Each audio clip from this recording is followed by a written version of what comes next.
Telema, tolobela mboka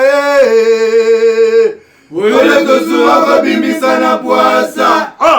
Ba député to votaki bazo salarien, bazo salarien. Tokende na funa bazo salarien, bazo salarien. Komo tolega na mwamba bazo salarien, bazo salarien. Tokende lukunga bazo salarien, bazo salarien. Na baboko kuna bibembe bazo salarien, bazo salarien. Ato na changu bazo salarien, bazo salarien. Bazo salarien, bazo salarien. Bazo salarien, bazo salarien. Bazo salarien, bazo salarien. Après-midi à l'élo, Naza Sosonabino, Tozong Jesus. Tozong après-midi, télé midi 15 minutes. Nazong Libino, on a parlé, tous alliés en direct. Tous allons commettre depuis Kinshasa. Tozongi. Bande Kognon sur la prison centrale à Makala. Ndonanga Jimmy Kitenge et tant d'autres personnes dans la prison. Je vous salue. Et bah ignon so bazo bunda pour que non mboka wekende liboso ko la tata mokonza mboka Félix Antoine Tshisekedi Tshilombo. Vous en a soutien à peuple congolais. Ignon so dans l'ensemble. Mais faire aux alliés que ça là c'est sûr et certain et quoi aboutir na elo comment pour l'intérêt national un jour. Tozongeli nazongeli lisusu to lisusu poto lobela lisolo ya problématique ya bilenge na ville province ya Kinshasa. Ba jeune belé bazo kanisa ke pour gagner vie il faut ça la rap politique. Tozolo bana invité moko beaucoup découvrir dans quelques instants. Troisième heure il y a Rolmont ezo banda na bakota nord sud Kivu mais kobanga za muke ba zone oyo banoko bazali ba rebelle ba criminel wana bazali est-ce que ba kit ya Rolmont kota bakote kuna lisolo kobuka après mission tout ça na mettre mal au kika je vous dis ba appelle les côtés des autres mais to lobelango ba je n'ai rien dit du mal. Ils ont toujours justement que non, c'est bazobuka, babuka. Babuka pe na ba norme, tout na ba norme. Mais en réalité aussi, na otoro lo bango siko que non, bisope ba eto somba, to api mitema mabe, esprit pe mabe. To api bitonga tonga. Les Kamongo, ils allaient partager. Ils allaient partager comment? Par réalité, ils allaient, par rapport à la population, ils allaient. Un exemple, moi on a 17e rue industrielle sur l'équipe Transco Viro qui est mon qui est assez. Les gens de quoi moi ba kasiki akala ya Kabila atonga vraiment likolo caniveau atonga akangango ndako ne likolo nango. Loso ba mai nyonso zo ta boulevard banda kwa batu nyonso et comme wana moyele kezate parce que ba kangango mai mino kilinzela comment côté la batu na mapango. Est-ce que dans ce pays pour ma camoise à la bien, il faut avoir pour un petit peuple. Na lobaki na binolobiawa. Na zuba appel ya ba tumususu. Oya gombe côté na dénonçaki, ba qui ne peut au buka kuna. Avenue du Livre. Non loin antenne A, ils ont en place mon mundele belge à Salakala. Balabala wana, il faut bimati na simaya et kangamina alimentation mo zali en face ya Sonas. Balabala les ala wana. Mais ba tonga banda ça fait des années. Est-ce que kuna ba yonobuka c'est ça mutuna na tunia en face à maison communale surtout le ministère a mine za pembeni wana et kanga minango batongate bukumese belé balika bateka mais ba royebela batongate mais bar mo eza wana kolo nango mama mo boya bela na yite suka bika eza wana tilelo il faut nous dégager pe ba embouteillage si possible boki no buka pe kuna bubuki na lemba bubuki partout bana lembe belé bazolela ba bubuki le biso tchétché bino bolela ka tchétché bino ba soulard voilà bilo tozolo bana bino lelo bon appétit pour na batu nyonso bozolia bon appétit na pesi bana ya lomami mbote na pesi bana ya Kassa Oriental, précisément dans la ville en Moujuma Imbote, na PCP Bana Mbanda Kambote, Bana Lubumbashi Mbote, Djamboeni. Tous les Ndeko Nabiso, les nouveaux élus, Ndeko Azali élu président, il y a conseil de surveillance, il y a Sokoda, et ça la polémique un peu partout, et pas Bato Ebele, non, Banomeye, non, Azalaka élu. Azalaka élu. Ndeko Nabiso Alex Boni. Bonjour Ndeko Paul, Bonio. Non, ça va? Qui m'est ça? Qui m'est allé, ça va? Faoul Azabien? Ouais, président élu Azabien, ça va. Très bien. Ça va, Bunda, ça va. Opposition Pema? Ponani. Kasi Pema. So Bunda, cause on a paix, mais c'est normal. Seuls les fainéants bateaux Bunda raté, les baïbi, que pour nous Samutoki, il faut fournir l'effort, perdre l'énergie. Si vous perdre l'énergie, vous avez Samutoki. Si vous avez paix, c'est vous avez mutité. Très bien. Alors, ils en attendent, tant quand tu es dans le feu de l'action, parce que nous sommes dans la climatisation, au lalinao, na drapembe, on est en train de compter l'argent, au yebi que boyibi na binango détourné ango. Et c'est normal que le paiement parce que Mali, l'inambo, on est en place, en plus sans effort, sans réalisation concrète. Et c'est logique au monde que bateau, bazonio comme un amoy. Surtout quand la canicule, c'est logique que l'opposition paiement. Ça va, il n'y a pas de problème. Mais bon, comme nous, au-delà de l'opposition, on se considère comme des résistants. Donc c'est logique. On est tout ça en Abitumba, il n'y a pas de problème. Très bien, merci beaucoup. Polémique aux alliés, Balobi va nommer comme président du conseil de surveillance, va nommer aux alliés élu comment. On a émission des fois, le bilan n'est pas vendé comme ça, mais ah, non. Tu vas pouvoir nommer comme président du conseil de surveillance. Donc, autrement, on a bien un IGF. Pour nous, Hollande, là, tu vas continuer sur Sokoda. Nommé où il est. Bon, au moins, il est simple. Bon, on a que dossier, on a dossier, mon azul, on a pensa, mon colomsou, naya boy. Tout le monde fait une émission spéciale pour comprendre exactement Sokoda et Zanini, qu'est-ce qui se passe à l'intérieur. Boule nangwe banda wapi bamakambo nyonso to bundela yango ndenge nini, qu'est-ce qu'on appelle le droit d'auteur pour nani artiste bazoyo kana mingi na katité na administrateur à Sokoda bazala ke lu ndenge nini ba rôle na bango zani. Donc jour moko il faut toya ko sale lango émission pour na ko expliquer batou pour l'instant de manière brève, hein, pour na monde que c'est le bamimo belé que baté belé bazo ko melangai tout ça. Mode de gestion au Sokoda et Pona, mon biso mamba Sokoda to bané bana 2010. Boule ya Sokoda côté lango na centre Kimbangiste à l'époque Zalaka ministre Kavira de mémoire, c'était probablement du 15 au 17 septembre. Je peux me perdre du mois, mais c'était en 2010. Et tout sali, tout projeté, que ça la société à Sika et que ça la topé, ça on déjà na forme nango coopérative, tout ça. Bon bref, n'a épargné bino ba détails ça pour nous l'accès bino que Soneka et Silaki, il fallait que ça la société mususu pour et continuer na ba masolo nango. Donc c'est une société, ils ont jouir quand même l'indépendance nango au-delà que comme ils ont dans le domaine culturel, artistes baza quand même administrativement n'engé zalaka ils ont comme ministère à culture. Mais ça reste une société, ils ont un colo nango, ils ont d'abord avant tout artistes pour les coopératives.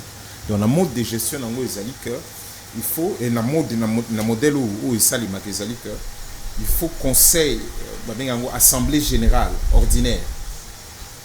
Le bengami, c'est-à-dire colo société, colo société, ils ont artistes ou bazaba adhérents, mais au bazan a droit de vote au barouen assemblée à coopérateur, c'est-à-dire ils ont bateau bazali na part. Chaque société va diviser en part, somba part ou bazali nango ba onde bazali pena na droit il y a quoi une assemblée générale et puis qu'on voter quand il s'agit à pour lever l'option. L'assemblée générale ordinaire ndé na kati wana neti ba o comme ba mandat na bango si là ba problème na kati wana ndé ba bimisaka ba tu as conseil d'administration, c'est-à-dire bateau ba vandi ba colo société, enfin des artistes ceux qui les coopérateurs bateau bazan à part ba bimisi ba ko voter Vous comprenez, toi, le nombre, la discipline, c'est que ça a moins côté à Batou. Pour ça, 12 personnes, pour voter, lobby, bon, Batou, tu voter, bango, dans le conseil d'administration, on est ça la société, départ, gestionnaire, c'est-à-dire directoire, la DG, tout ça, ils allaient bango. Hollandi, on a pu babimaki, tout présenter, batunabiso, voter. Et puis, si que conseil d'administration et voté à peu près 11 personnes, je crois. Et puis, Namutu Nango, Ezaline de Kobles Boula, comme PCA, c'est-à-dire président du conseil d'administration. Et puis, à lundi, Ezaline de Konabiso Diki Songele, Nkaza, vice-président. Deuxième organe où il faut assemblée générale ordinaire et bimisa, Ezali organe Babengaka, conseil de surveillance. Quand nous avons IGF, c'est-à-dire Ezali, bateau bazali pour contrôler ma kamnane à 4 organes internes de surveillance parce que une société ndenge o tout salé là et na ba bloco ya gestion ndenge salé maka il faut monsieur zala na kati il faut contrôler surtout ba acte na makambo etali mondenge bazo gérer les ba monsolo ba nini tout ça il faut arriver à contrôler que les décisions aussi qui sont prises les ali ko salema na ndenge ya que ba bénéficiaire ba colo société bazali ko bénéficier na yango donc artiste en général voilà et na kati kuna il faut que ça audit il faut que ça la rapport financier tout ça babi il faut que voter organe one conseil de surveillance ndé tous les cas qui devant batou biso tout au télé normalement il faut 5 personnes bazala voter toi là qui à peu près entre 11 ou 12 te télé batou penza ba colo société nous avons un papier dans chaque combo ya moto ya CPI. Dans chaque combo ya moto ya CPI. Pour voter. Pour voter. Mot d'ordre des athées. Non, il n'y a pas de mot d'ordre. Nous avons tout devant conscience na hôtel parce qu'avant chacun doit se présenter aux anani, aux salanini, combo nonani, parcours non parce que comme les organes mo que na moi sensibilité na modèle nango, il faut pas aux ana bandeko na bateau ba aux ala bandeko biologique. Il faut pas tout ça parce que ce sont des gens au lieu il faut contrôler gestion modèle basé là bamakambu au profit il y a ba colo société donc dans ça au cause à la terre ah non par exemple Paul Aza DG ah non c'est pas possible il faut battre la critère on et puis il faut un minimum aussi dans il y a comme l'expérience voilà il faut une expertise à l'intérieur et quand même sur ça la banane il faut quand même un peu aguerrir la comptabilité il y a des choses quand même à l'intérieur qu'il faut oyeba que non ndengeza par exemple il faut faire non ça la audit opérationnel par exemple aux autres à la finance aux autres à la comptabilité il y a des choses qu'il faut aux ala na mutu salema na suka nombre ba voix tant ba voter biso nyonso nombre ba voter biso 5 nombre ba voix nanga comme ezalak mwebele vraiment la grande majorité tout en respectant les uns et les autres comme les alak mwebele que confiance les alak munende babaki naturellement na commis président il y a conseil de surveillance il y a Sokoda Ozolan donc batunyo so babeti maboko batunyo so ba kiese ivandi après na yo mona makambebele commis non nomination basali beauté il faut savoir garder raison Ozolanda mambo tout bitumbo nyoso to bunda c'est pour servir les nôtres. Et si on a l'opportunité de faire en sorte, par exemple, je fais partie à Bateau Balobaki pour Batebelba Bino, il faut Bolimbisana, il faut pardon, il faut répartir. On a bien un jour, on va faire une émission sur ça. C'est peut-être, mais moi, je fais partie sur la résolution. Ce temps, on va republier sur le journal officiel, je fais partie des gens au Balobaki clairement que Makamuya Rolobaka Ernionso, que gestionnaire au Bimi. Il faut pardon, il faut cohésion, il faut recommencer à zéro.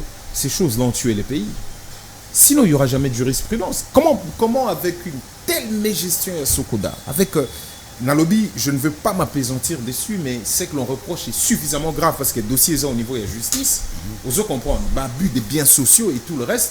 Et puis, pour le Nasuka, bon, bateau Bazalako Kambaona. Babi Makaka, bon, ce n'est pas un problème. L'Assemblée générale ordinaire et Zali souveraine, donc des Balongoli Bango et Sili, Bino Bobandi, Boko Taka. Non, il faut non seulement auditer l'organisation, mais il faut auditer l'opération. Il faut qu'on ait tala comment Bablo et les Kati, comment bon les Zala qui gérer pour tout ça là. Pardon, on a la réconciliation, il faut qu'on s'inspire. Il y a un modèle où Bablo la commission marche. Les Alaka, vérité. Commission vérité, justice et réconciliation. Ce qui à chaque fois, bolongoli justice nakati bolobika pardon na réconciliation de l'élection mututo akoya aya zune balar a pomper na ye au détriment ya ba kolombongo ya bato bazo sala mutoki bazuzui et puis nasuka bon baya toyo kanakaka non ça n'ira pas donc un jour il faut aller jusqu'au bout et puis kolongolais équivoque on a qui fait que non il y a eu une quelconque nomination tout en respectant tout le monde il faut respecter les artistes aux Hollanda il faut qu'on respecte ba kolo société malgré nungu nyonso élucubration ces les kakuna mais il faut respecter les artistes bakolo société les coopérateurs les détenteurs de parts ou voter batou ou comprendre pour passer la bango musala en fonction na ba pour na ba intérêt na ba merci pas de vue et sa coopérative avant tout merci beaucoup kobosa na s'abonner la chaîne sur YouTube bakino ba lobby TV émission les cas de lundi à dimanche na 10h juste 16h juste désolé mais oyo Solo. Très bien. Est-ce que Elenge ya Congo pour gagner vie, il faut ça la politique? Est-ce que Elenge ya Congo pour gagner vie, il faut ça la politique? C'est une très belle question. C'est une très belle question. Après, tu vois, on même nakati de savoir pour gagner vie vraiment, quel est le minimum, sachant que les Congolais encore jusqu'en 2020, enfin, sur ma chiffre, il y a fin 2021. Il y a Banque mondiale, les OCL Maga, va vivre à $2.15. Je peux même encore me tromper sur ces chiffres. Est-ce que Elo Ninengo Loba poids à Koma bien? On peut se poser la question. Non. Non, malheureusement, pour Congolais Koma bien, pour jeunes. Après, bon, il faut qu'on définir, mais de manière générale, pour Congolais Koma bien, il n'a pas besoin. Il y a quoi pour ça là? La politique, au côté de la politique active. Mais il y a quelque chose qui est vrai, qui est vérifiable, où ils ont un ordre et un fait factuel. Aux Hollanda. Où il peut que, na mboka oyo, et comme on dirait, aux ana quelques corps de métiers, Tobinganga Taboé, Makamo et Roussala, pose à la légèrement à l'abri d'une certaine manière. Depuis 1960, Tochaka banana beaucoup comment na indépendance si na une situation baniko s'est détériorée na année 70 na suka la crise nyosé et ça communément admis que bateau bazali na sphère ya classe politique vous comprendre pour des raisons évidentes autokolo balelo c'est-à-dire impunité confondre l'état na bango moko Moutako Simba ya Zalité parce qu'ils peuvent toujours se victimiser parce que la plupart des leaders et belé bazalaka donc base et comment le rôle la tribu et comment le rôle la province et comment le rôle la ceci bazara souvent la vision nationale ya makamute et ça les marque batona pour des raisons x et y vivaka légèrement bien bazara na bambongo moko injustifié ton azo injustifié et zone aujourd'hui détournement ya minene nyonso zo le kana régime sont des faits d'abord il y a la politique parce que les alliés ba décision na bango ils a ba programme bazali ko tient en place ba monde bazo boutique ba budget ya ba programme wana et puis après eux kotala modèle bazo bimisa mbongo ozu ba procédure d'urgence obi que rapport ya cour des comptes et bimaki otalika marama mbongo ya covid ndenge rapport ya cour des comptes et lobby na kati c'est extraordinaire otali façon chaîne il y a dépenses ils n'ont jamais respecté ils ont pas procédure d'urgence et donc alors et ça logique que moto bomonari bozari na eboé abando le canate va bando loba soit il s'est fait élire ça on a des arnettes moi voix royale ils sont pas assez nombreux soit en d'autres chama quelle la partie politique moko il se retrouve catapulté na boulot moko boy et puis bon on a vini bando changer bando soma bandaku en autre tonga n'importe comment en autre chama quelle bon au finish ba comme le cola et comme seule les références aux jeunes à Golbabi mais makambo il faut au côté là on a quatre regarde non seulement bazaka presque impuni t'en as pas beaucoup qui sont en prison ozo kaba chiffre ya mbongo ya ndenge na ndenge tu as des décisions incroyables ils ont touché via bateau ba décision ezala ba décision ya ordre et sécurité ozana ba forme ya ba amateurisme qui fait que ba tâtonnement mboka tel ekoyela jamais au cas moko na bango à côté de la prison parce que ma décision à Zoaki est engendré ma mort d'homme. Jamais au monde il y a très peu de gens capables de démissionner sur des raisons de gestion et non pour notre appartenance à ma parti politique. La gestion Calbino, pour PCNga Masolo, na moni na kokiango penate, na moni na atteindre l'objectif au bino bolobité, je préfère na démissionner, na kenesu na kozonga, je vais me former, na koyaka kaka. Tu n'as jamais ça. Yango ce qui est ça que lelo ozana ba star ya minene ya ba médecin. Quand je dis star, c'est-à-dire bateau, ba yebanyoka qui ont autorité à la matière, ba na ba militaire. Ozana ba mécanicien ya minene te au bazana autorité, au tel que non, abandaki mécanique nae, asali a auto na coin ya baraka. Asali garage nae bozomona ozo comprendre abani qui importer ma pièce, tu n'as pas ça. Oza parce que même dans le domaine d'affaires, s'il n'y a pas acquaintance dans la politique, c'est toujours un peu compliqué. Et puis même dans le domaine on a, tu n'as pas de référents parce que référent nyon soro azali na place au kaka que aza doubé auto aza collé na bloc politique donc au finish partout où il fallait qu'on inspirer ba jeunes. Vous comprenez? Donc tout, hein, c'est-à-dire qu'il fallait inspirer. Ah non, toi, type moi, Salani, Naïmro, il y a pêche, il gagne maintenant très bien sa vie. À ça, il va marcher, on a été et puis Bozo là.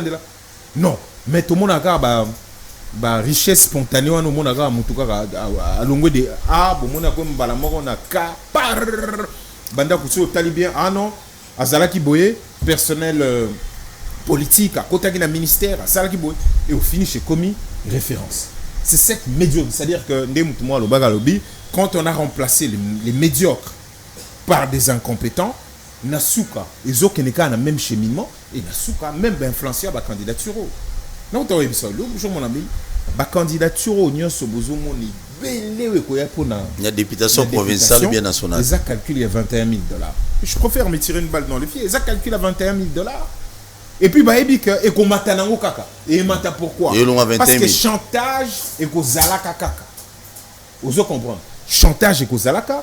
Et si malheureusement l'élection s'est passée dans le cas où nous avons 100 000 $ à Bimisika pour faire enrôler bateau.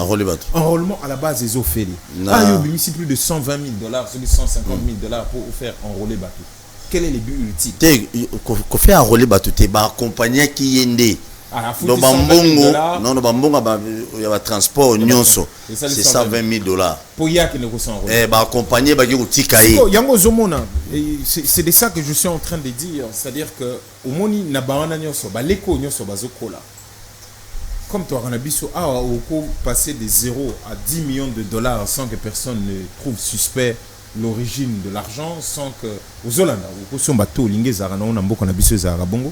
Bovandi calme. Quand quelqu'un dépense autant, vous pensez qu'Azali ko dépense en voit qu'il y a une assemblée pour qu'il le lobby non ni de ce qu'il sait de vous est que il faut foutre à bino bon transport pour bolander la cible.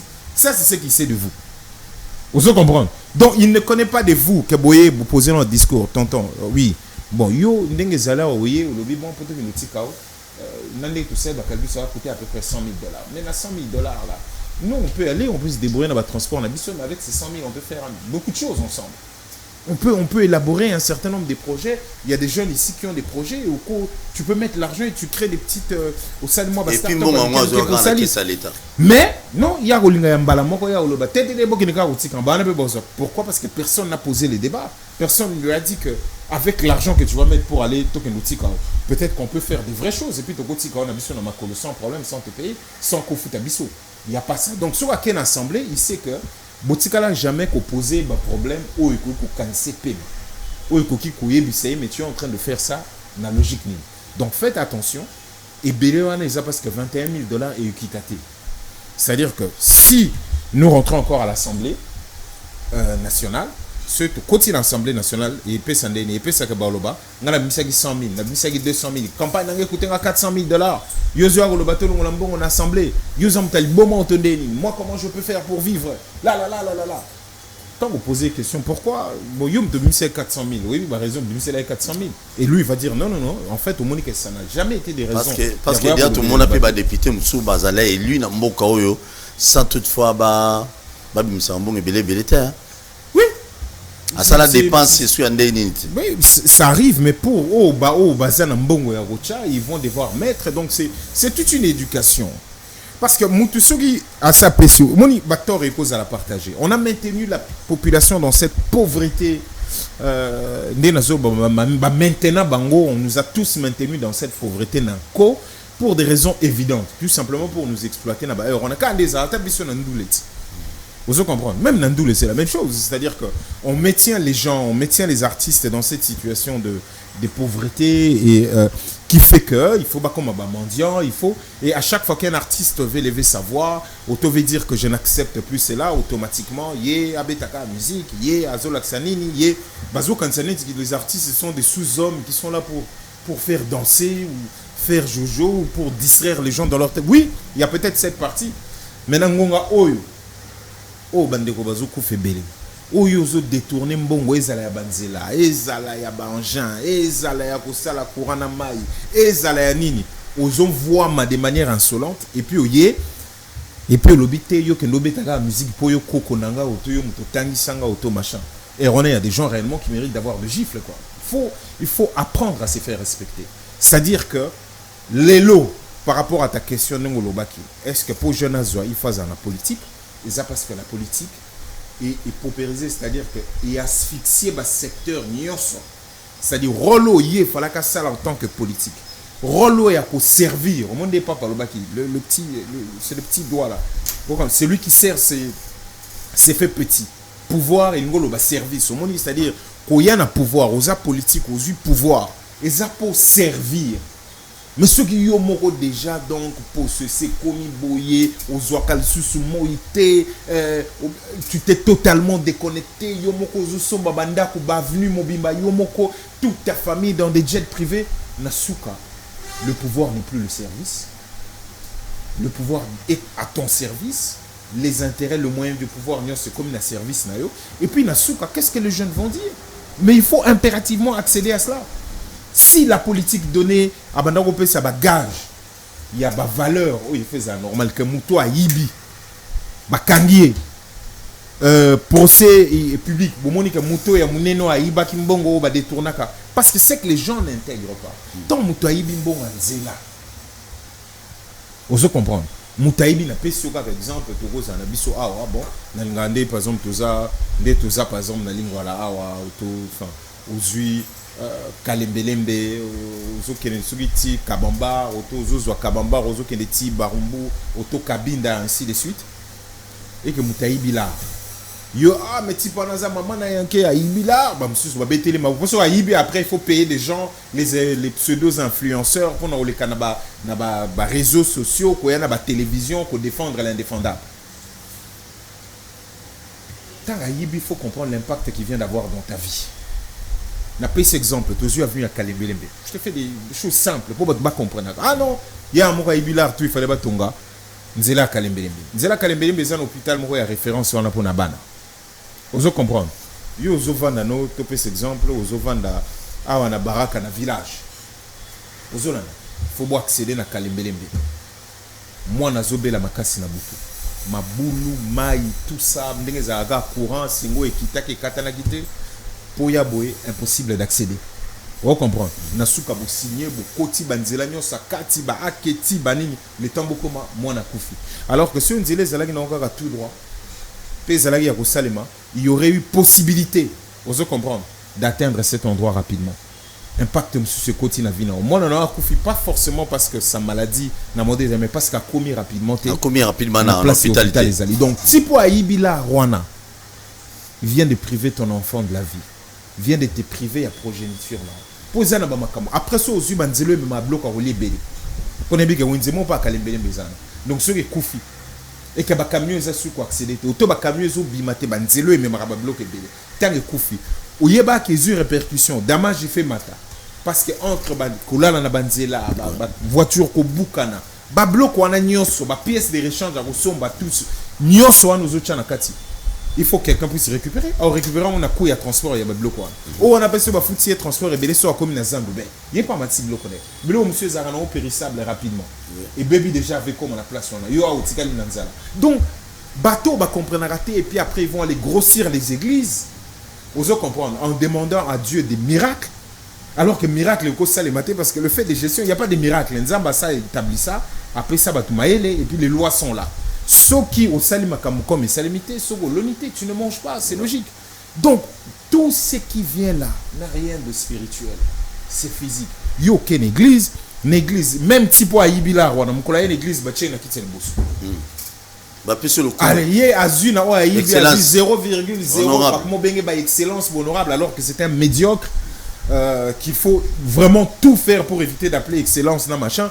Allez, à juste 0,01 et à bongo à ibaki à tché, à lobby, à sombi peu bakiti. Allez, bomoni a commis moutoumine l'église, bogomo la tsa, ceux qui a balaté, ceux qui machin. Et on n'a que des indices. Et puis cercle les autres tournées. Pourquoi? Parce que les gens ne sont pas suffisamment éveillés. Maintenant, quand tu t'éveilles, tu te dis qu'il faut peut-être y aller là-bas. Pourquoi? Parce que tu te dis peut-être que c'est là où il faut changer les choses. Allez, pour continuer à 4, il y a bateau à médiocre, parce que les gens te regardent comme ça. Donc, je crois foncièrement qu'il y a une autre façon de mener la politique. Tout en ayant un certain nombre de valeurs, tout en respectant Moutounenga, coller les valeurs, et ça possible. En même temps, j'ai dit qu'il faut impérativement auditer et, si possible, ce qui est pessi, qu'il y a des faits avérés graves, il y a des détournements, il y a abus de biens sociaux, il faut que ces gens répondre à la justice pour épée sabat tout que ces choses-là ne doivent plus être faites comme ça. Très bien. Tu peux réussir à Kinshasa, tu peux réussir au Congo sans politique, mais je suis totalement d'accord que c'est la politique qui dicte les règles et c'est cette politique qui a fait en sorte que Makamounio sommes tous ces marchés, on va plus avoir l'impression que c'est chez eux que ça marche parce qu'ils se placent au-dessus de toutes les lois. Vraiment. Merci beaucoup. Et puis, politique, Kinshasa na biso na ba millions se kotaka par jour. Toi na société à transporter. Oya Kinshasa ezate. Congo na biso toi na entreprise même, toi na ba bateau na nata ya Congo te. Ba bateau ya minene wana za ya ko. O ba bongisi bare, o ba bongisi on dit kofi. Mais sur tel ba politicien ni belé, bana ba on ba biloko ngo belé en désordre. Mais si Mbapeta parce que au Rosa na ba bus ne belé seulement en désordre et tamola na nzelani. Au finish to ya ka ko ya. Et puis bazo bamba. Babambi quelque part na biso wapi. Babambi on dodan. Ouye pinda nzele za pla koto wuti. Ouye boy pouf. Ah. Ngoko. Ata suivi ya biloko bongo ezati. Yeba au komi poser question bato bazo kamba siko mboka politique et jeunesse ces amis. Dès le moment où les effets ministère moi jeunesse. Dès le moment kaito kaka na kombo monsieur ya jeunesse na sport na loisir monsieur c'est comment dans mon ministère il y a stade des martyrs qui n'a même pas été au monde. Tu vois, il y a toutes ces choses na souka et on a zoloba na contrat social. Le peuple au-delà de la jeunesse parce que la jeunesse est baza majoritaire na mboko, il faut baser l'extrêmement exigeant. Parce que les bonnes questions comme ça qui se posent, bon, quelle est la politique de ce sectoriel? Il y a la jeunesse, l'amboka ou ils allaient pour créer misala, ils allaient encadrement, ils allaient dans cadre d'éducation. Nous sommes nous tiens pour tous les jeunes au début. Bon, dès que nous avons impacté la politique au nous ça, où ils salimi pour yo futumuka. Comme ça, nous t'as répondre eux, ce qu'à sentir, c'est qu'on est en train de dire. Très bien. S'il est pris en charge, si canalisé pour coacher énergie en valeur pour beaucoup. Merci beaucoup. Troisième heure et à Rollemont. Normalement, il fait un sud qui est un nord qui mais ça pose aussi un problème. Il a évité n'ayant des konangamoko Rodrigue Alobaki Alobi, pays en Kenya, Burundi, quelques pays. Abi Kaboli, zone mobo pour que non va sécuriser tout. Le moment 23 à Kende puis remettre à mon na maboko et à FRDC. Est-ce que il est possible pour que non ba machine à roulement et comme ti ba côté qu'on a non ceci ka ba toi Kenya, ba Soudanais, ba Burundais, ba za occupé pour l'intérêt à Congo. Au moni question là pour la biso est très simple. Quand Ndeko Félix a prêté serment le 24 janvier 2019 pour garantir l'intégrité territoriale et pour protéger un mot. Les a parmi les attributions. Nangonga on le bête au yoga sous tout mon côté. Mais surtout le bas qui boit. Bah Congolais il faut pas s'enrôler. Tu es miracle et que ça les maté mais bah Congolais il faut pas s'enrôler. Tu peux supporter tes marambezalaka au bah Beniville au boé bah voter non. Bah Congolais il faut pas s'enrôler parce que régime oyaki na mutu makasi na. Tangu tobani koloba, tobani ko dénoncer mambi ya Rwanda. Ah balobi Rwanda il y a Paul Kagame. C'est le Paul Kagame est devenu le frère. Nous sommes des haineux, des jaloux et des ceci. Les accords ont été signés en cascade. M23, ils ont été vendus, logés, nourris, blanchis ici. Nasuka, tout comme une étape oyo, makambo nyonso tolobaki. Maintenant le Congolais, tout le monde est d'accord avec nous. Tolobi na bango président Lobimba Lebele, pas de EAC. Tilelo, hein.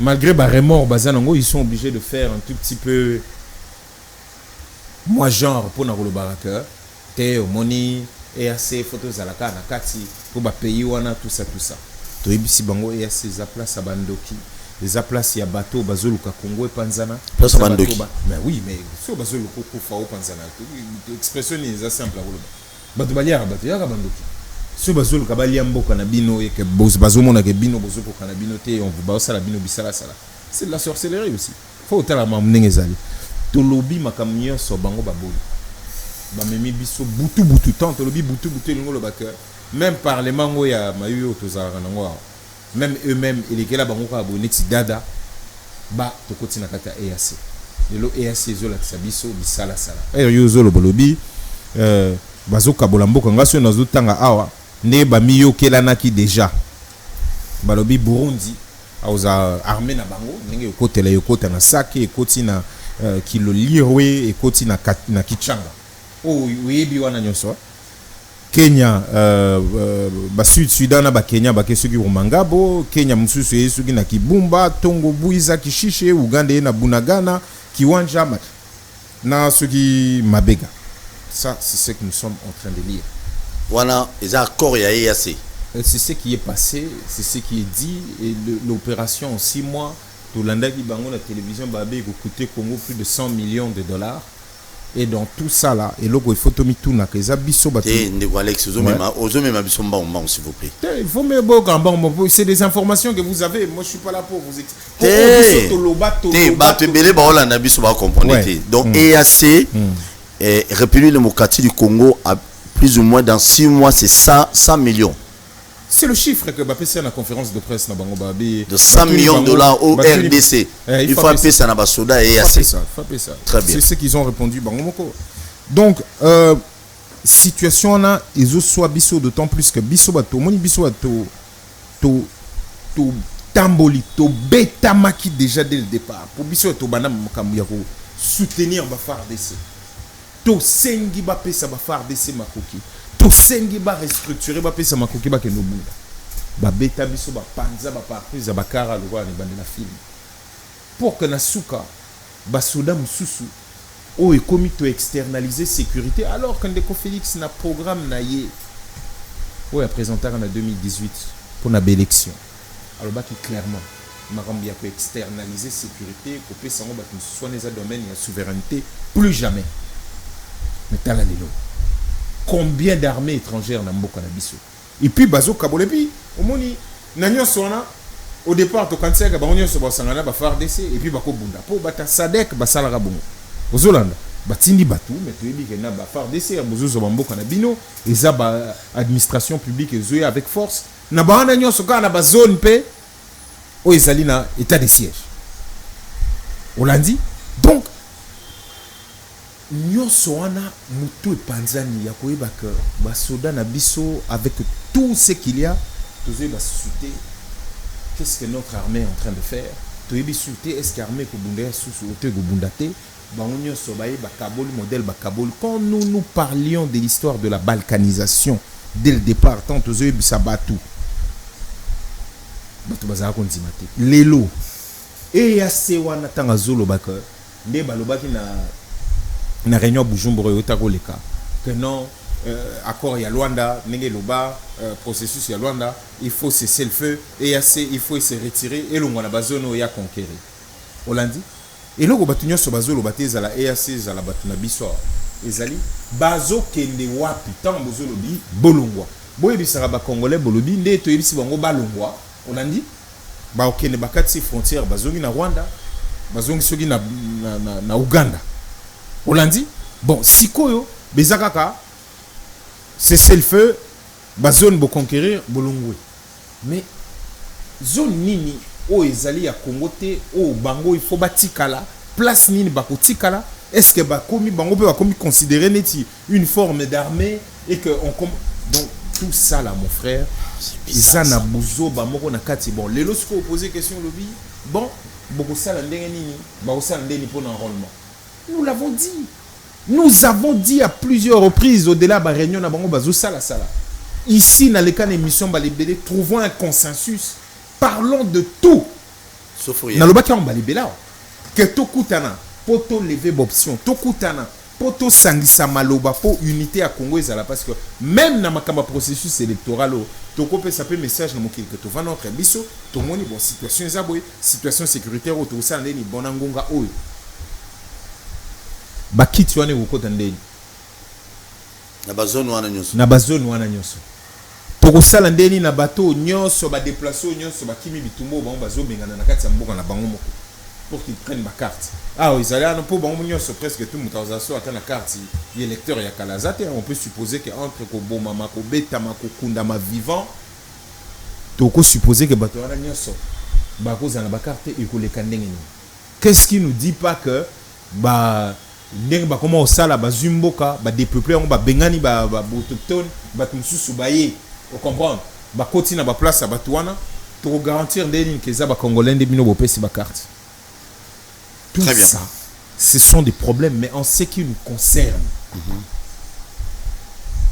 il faut ba congolais nyonso bazwa ba carte sans exception en ce qui nous concerne. Comme bango goigo et les belé que bazo la baïd makamnyo so bango moko toza na besoin enrôlement la troisième ère les comme d'autant plus que tous discuter non déjà dans makambuya il y a enrôlement aux aussi là déjà la Kinshasa sur les 17 d'après ce que j'ai compris n'a pas problème na nyonso n'a pas chiffre fantaisiste ba présenter batu ozolana deuxième ère opérationnelle yango na peso kende tout ça il faut te yakolobana pour te lobana clairement qui est en train de vouloir duper qui bon c'est quoi toujours qu'il y a une ère opérationnelle où ils allaient sous compliqué que l'on avait dit, il fallait tout ça, on a un modèle moussoussou. Bon, bah, quitter pour nous, bah, Congolais, nyonso, il faut baser carte. Pour Nabiso, décembre, il faut à l'élection. Le 23, na minuit, il faut janvier 2024. Tous assure qu'il y a Tongo et Rosala, prestation de serment et président Sika. Merci. Ce qui est ça limité, tout à l'heure aux constitutions lobby, tout peut quelques temps aux constitutions lobby, ce qui est zoamité, peut être aussi là-bas. Très bien, merci Nabatu tout Bozolanda Biso. Tu commis presque à la fin aux Akinois. Aux hommes on a commis à Kinshasa, il y a Tongo, il y a 4 étés. Tant aux hommes on a Bazobuka na ba commune mususu mais pas na bien na commune à Kinshasa na ba ono bukate. Bozobanga. Na peu moi est-ce que voilà, na zape moi na Barumbu, na za Bozomwa na nyonso. Moi na Lukunga presque ba commune nyonso Lukunga. Na mise aller là, peut-être excepté Mongafula mais surtout le reste wana nyonso za ba mabele donc ezaka problème ya ozala la commune à Kinshasa eza ya kotala qu'est-ce qui peut se lombeni makambo désolé déjà d'entrée des jeux ngena loba ngana za contre anarchie nalinga anarchité il y a le modèle nga désordre penaté nalinga makambo za na moi limemia pour totala makambo modèle ezaleli donc eza soko talango a priori na première vue eza makambo ezo le kokolo bolobité Kinshasa et tongami boy mais après ceux qui se côtoient zongi na kati pene ya masolo nyonso ndenge fezala jamais même à tout le monde établir vérité au rejoint lokuta on comprendre au bandu tchango na place pour établir vérité lokuta qui établir vérité et puis autorisation ezali normal to venga net ba irrégulière jamais pour régulariser situation on l'a dit et loko tozoloba est très simple il faut se poser quand même quelques questions ba oyo to éviter ndenge le po biso to mona ke le na ba communiquer effectivement banda ko etongami likola ba collecteur banda ko etongami na ba place il faut pas etongama nde ba baso ba zone non édificante tout ça eza ba makambu il faut ko tala yango na suka il faut ko longola yango parce que mboka ekoza la boité mais soyons nets et réalistes batouana la plupart du temps il faut se poser question nani achaki bango na place wana est-ce que nandenge basali est-ce que batuni batinda kinde za bo préaviser mutu obi bon yaka na mikanda nyo surtout à ceux mikanda bien parce que normalement na banquette à la rabutini ba urbaniste ceux que banani banquetteur baye ozolana batel babi kabamba bandako nyo se tongami wana place oyo bo tcheli kola terrasse bo sel bo ale bino nyonso bozu ba papier so boya ko présenter na mikanda lupang batu ba présenter pour balakisa biso est-ce que clairement ndenge bazala na ba contrat location na bango après ce que ba cause ba konzi ya mabele za l'état seul le sol appartient à l'état tu auras d'abord contrat ya location après eux kozwa contrat ya babenga ngo ezaka contrat perpétuel je peux toujours me tromper na mutu na ngai boye kozwa ba contrat wana na suka ndenge zalaka bozu contrat perpétuel et puis après eux kozwa contrat ya concession perpétuelle après eux kozwa certificat d'enregistrement sur mutalaki sike azana ba mikanda na kawana elakisi ke bozo recourir ndenge ezalaka soki na juge mpona kosala expropriation mpona utilité publique ndenge ezalaka soki aza nango ozolanda bon après so moto aza na yango te boprouve kaza na bamikanda azosala te katongi na ndenge ako bon wana peut-être décision administrative ekoya kaka epuis babuki me na ngonga oyo ti sikoyo l'état nano alakisi biso te ke bato oyo bapesaki bapermis en tout cas mpona bato oyo baa na bapermis na bango na autorisation de bâtir bateau bazana ba contrat ya ba concession perpétuelle na bateau bazana ba certificat d'enregistrement mais l'état m'a tapé ça qui va donc normalement l'état il faut ça la capé des deux côtés autant le babi bon nazo ya ko beaucoup mais bimi si ba oya ye oyo ba ibi que place wana problème ezalaki bino bo délivrer ba contrat au ndeni bino bo kenda ko sala banquette ba place wana est-ce que vous que zono ba ko sala on a parce que boezo mondire bazo buka kaka ya petit peuple l'état azali ko s'amendete alors dédommagement et ko sel mandeni pour na bateau parce que l'état m'a tapé ça bango ba bloc wana un moment il faut penser dédommager ces gens et que les kandeng do bateau il faut ba se constituer ba cabinet ba avocat ezala wa ozo comprendre bateau bazali ebele bateau il faut pas que nous mona bateau wana pour me constituer ba dossier na bango ce qui est sûr est que boyebi que dossier a munene ya bedengalie ma par exemple ezala bedengalie mo ezaka na partie ki tambo wana nyonso na ninga sima kota fleuve wana nyonso mutu nyonso ayebi que côté wana corniche ko salemaka mais ba immeuble en 2021 monsieur je crois c'était monsieur Pius Mwabib ndakendaka na contrôle kuna wa lobaka que non awa nyonso mutu to na mikanda to ko raser parce que mokil mombeyebi mais bizarrement là-bas ozo comprendre batiki on dirait que tu comprends ba immeuble ngo zo bota nango kaka zo tonga makaka tozo mona bato bazo donc ngolo ba peut-être qu'il y a classe musaba intouchable et logo wito lo basiko yangwana ya ba politique parce que ceux qui ont le moyen de matara ba immeuble na rapidité wana sont la plupart des temps bateau bazali capable de détourner ba chiffre moko insolent na mutu parce qu'après bon il faut savoir les dépenser après banda que zo bota na rapidité donc ce n'est pas mal d'assainir la ville.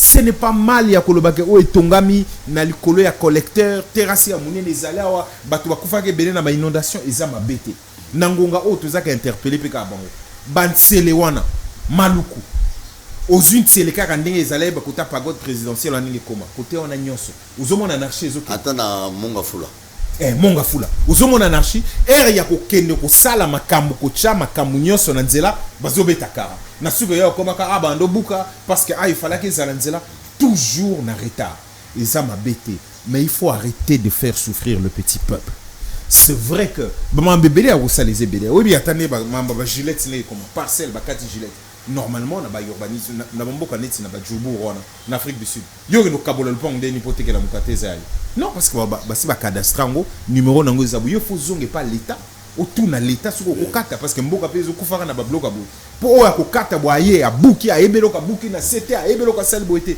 tout ça ils ont permettre répéter ville s'étendre bien 80% des Kinois habitent dans le 20% à superficie à Kinshasa. 80% à Kinshasa habitent. Parce que pression démographique les alliés côté l'état ville bazali na idée à ko étendre makambo na côté monsieur pouvez permettre pression équitable bato batika ko tongaka ba même place o ya kateli au gilet donc oui Moussali fait ça les mois oui il faut un jour tout ça lango concrètement ba place ba collecteur ezali mutu fois tongate mais oui aussi l'état a une responsabilité ma kasi na kati boko ya ka boité décision ya juge té ninité boye bobani ko buka tant grande instance atinte babuka bon bino bobuki modèle o bolingi bobuka bobuki mais muto wana zana ba papier na nyonso l'état à cause bateau basali makambo wana bazali en vie, alors il faut les arrêter, il faut les traduire aussi en justice pour l'état appeler ça ba signaux que bomoni ngai moko déjà batuna ngai o basali musalo mabe